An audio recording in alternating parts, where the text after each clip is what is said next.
There are 5 antenna modes available on the RD8100 when performing an active locate task. An active locate is when you apply a transmitter signal to a utility.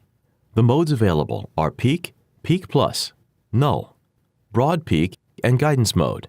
Each mode uses a slightly different combination of the 5 antennas available on the RD8100 and are useful for different applications.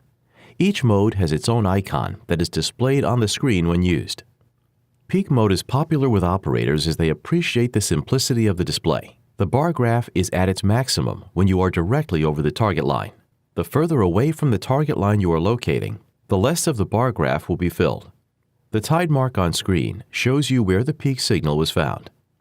Peak Plus with proportional guide arrows displays guidance arrows on the screen, directing you towards the target line.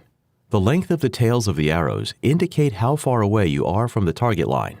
Peak Plus with proportional null arrows is useful for checking for distortion before marking a point or when precision is vital.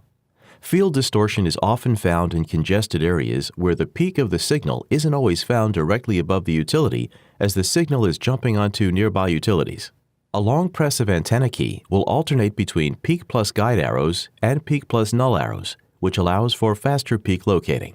When the bar graph reading displays centralized arrows in null mode, this means you are above a utility. This mode has no depth or current reading, but current direction is available. Guidance mode is useful for rapidly following the path of a buried utility through a congested or complex area. It is also useful for checking the general direction of utilities as part of a pre-locating sweep. It features rapid response with a target needle and proportional guidance arrows. Differentiated audio to go left, pulse tone, or right, continuous tone, can help to speed up the locate.